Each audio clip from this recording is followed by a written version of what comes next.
Армысыңдар достар, математикалық талдау негіздері атты сабақтар топтамасының кезекті сабағы. Бұл сабақта экрандарыңызда көрсетіліп тұрған тақырыптарды қарастыратын боламыз.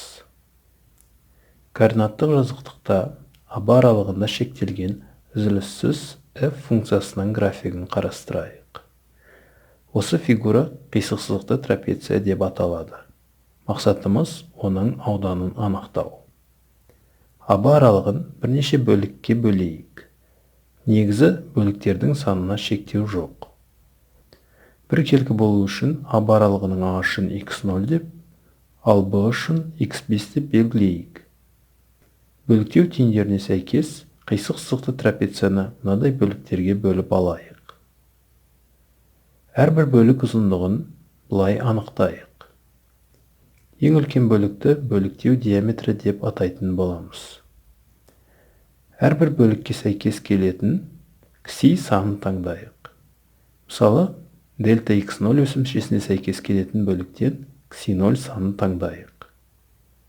Осы кси0 санына сәйкес функция мәнін белгілеп, мынадай тіктөртбұрыш салайық. Оның ауданын А0 деп белгілейік.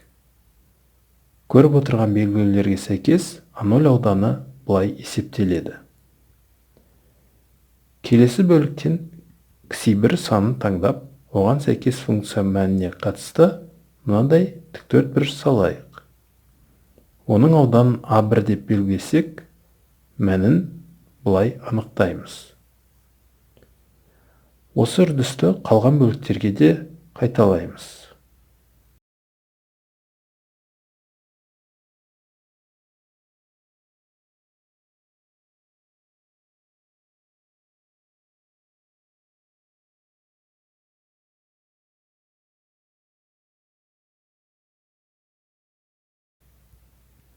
Анықталған аудандарды қосып, S5 деп белгілейік.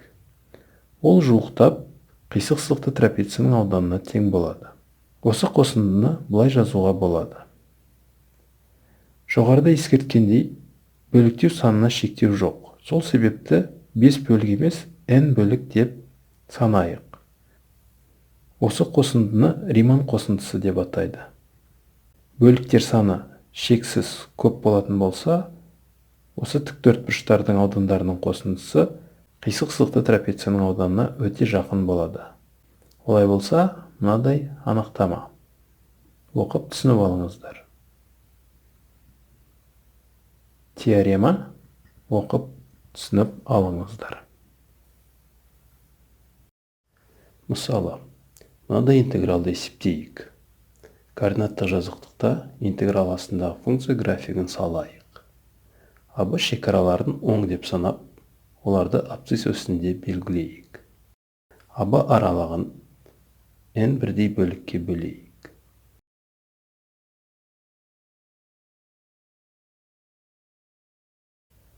Онда жеке бөліктің ұзындығы бұлай анықталады. Әрбір бөліктен таңдалған кси саны сәйкес бөліктің оң жақ шекарасы болсын. Онда мынадай тіктөртбұрыштар салуға болады. Осы тіктөртбұрыш аудандарын қосайық. Бұл қосындыны ашып жазайық. Мына бөліктердің ұзындықтары бірдей. Ол көбейткішті жақша сыртына шығарайық. Бөліктердің ұзындығы бұлай анықталған. Олай болса, қосындыны осылай қайта көшірейік. Кси сандар бөліктердің оң жақ шекаралары болғандықтан, қосындыны бұлай жазайық. Жақша ішіндегі f функциясы интеграл астындағы функция болғандықтан, қосындыны бұлай жазайық. Ықшамдайық. Арифметикалық прогрессияның n мүшесінің қосындысын есептеуге арналған формуланы қолданып, қосындыны келесідей жазайық. Ықшамдайық. Анықталған интегралды анықтамаға сәйкес бұлай жазайық. Риман қосындысы жоғарыда анықталды. Шекті есептейік. Ал x0 аға тең. Ықшамдаймыз. Есеп шықты. Анықталған интегралдың негізгі қасиеттерін қарастырайық. Қосындыдан анықталған интегралды есептеу үшін әрбір қосылғыштан жеке-жеке интеграл анықтап, нәтижелерді қосамыз. Интеграл астындағы функцияның алдында тұрақты көбейткіш болса, оны интеграл таңбасының алдына шығаруға болады. Анықталған интегралдың жоғарғы және төменгі шекараларын ауыстырса, интеграл таңбасы өзгереді. АБ интегралдау аралығын С нүктесі арқылы 2-ге бөлуге болады. Сол аралықтарда анықталған интегралдарды есептеп, нәтижелерін қосамыз. Бұл жерде С нүктесі АБ аралығында жатуы да мүмкін және тыс болуы да мүмкін екендігін ескертейік. Функция графигі интегралдау аралығында ОХ өсінен жоғары жатса, анықталған интегралдың мәні оң болады. Интегралдау аралығында жатқан үлкен функцияның анықталған интегралы үлкен болады.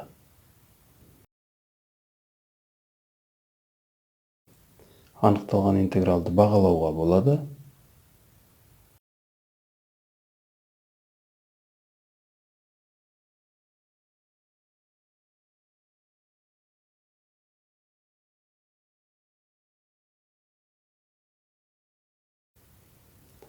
Бұл орта мән туралы теорема, немесе Лагранж теоремасы. Анықталған интегралды жоғарғы шекаралардан тәуелді функция деп қарастыруға болады. Бұл Ньютон-Лейбниц формуласы. Бұл формуланы жиі қолданатын боламыз, сондықтан осы формуланың дәлелдемесін келтірейік. Бұл қасиетті әртүрлі дәлелдеуге болады. Біз геометриялық жолын көрсетейік. Ол үшін қисық сызықты трапецияны қарастырайық. АБ аралығына тиісті қандай да бір X нүктесін таңдап алайық. Осы нүктеге дейінгі ауданды S деп белгілейік. Ол аудан X-ке тәуелді екендігі түсінікті. X-тен дельта X қашықтықта жатқан нүктені таңдап алайық. Онда осы бір фигураның ауданын дельта S деп белгілейік. Себебі ол S ауданының өзгеруін сипаттайды. Яғни біз оны функция өсімшесі деп қарастыратын боламыз. Осы дельта X кесіндісіне сәйкес келетін функцияның ең кіші мәнін кіші m әрпімен белгілейік. Үлкен мәнін үлкен m әрпімен белгілейік. Жетінші қасиет бойынша мынадай теңдік жаза аламыз. Екі жағын дельта X-ке бөлейік. Мынадай шекті есептейік. Ол туынды болатыны түсінікті. Екінші жағынан дельта X кесіндісінің ұзындығы нөлге ұмтылса, үлкен m мен кіші m мәндері X нүктесіндегі функция мәніне ұмтылады. Сонда, осы өрнектің екі жағы X нүктесіндегі функция мәніне ұмтылса, ортасындағы қатынас сол X нүктесіндегі функция мәніне ұмтылады. Сол себепті соңғы жазған теңдікті былай жазамыз. S функциясы былай анықталады. Немесе былай көшіріп жазайық. С тұрақтысының мәнін анықтау үшін А нүктесіне сәйкес қисық сызықты трапецияның ауданын қарастырайық. X тең А түзуінің ауданы 0 екендігі түсінікті. Нәтижесінде С тұрақтысының мәні анықталады. С тұрақтысын анықталған мәнімен алмастырамыз. Ал біз қарастырған қисық сызықты трапецияның оң жақ шегі b болғандықтан, соңғы S функциясындағы X-тің орнына b-ні апарып жазсақ, осы қисық сызықты трапецияның ауданы шығады. Ал ол анықталған интеграл. Сонымен теорема дәлелденді. Енді Ньютон-Лейбниц формуласына бірнеше мысал қарастырайық. Келесідей анықталған интеграл берілсін. Ньютон-Лейбниц ережесін қолданып есептейік. Ол үшін алғашқы функцияны анықтап, жоғарғы және төменгі шектерін көрсетейік. Енді осы алғашқы функцияға жоғары шекті қоямыз және азайту белгісін қойып, алғашқы функцияға төменгі шекті қоямыз. Қосындыны есептейміз. Тағы бір мысал қарастырайық. Мынадай анықталған интегралды есептеу керек. Алғашқы функцияны анықтау үшін жаңа айнымалы енгізейік. Осы өрнектің екі жағын дифференциалдайық. Жаңа айнымалыға қатысты төменгі шекті және жоғарғы шекті есептейік. Енді интегралға жаңа шектерді қоямыз. Интеграл астындағы функцияны енгізілген алмастыруға сәйкес бұлай көшіріп жазайық. Бұл кестелік интеграл, сондықтан алғашқы функциясы мынадай болады. Ықшамдайық. Және жоғарғы төменгі шектерін жазамыз. Әуелі осы алғашқы функцияға жоғары шекті, кейін азайту деп төменгі шекті қоямыз. Қосындыны есептейміз. Тағы да бір мысал. Бөліктеп интегралдауға қатысты анықталған интегралдың Ньютон-Лейбниц формуласы бойынша есептелуін көрсетейік.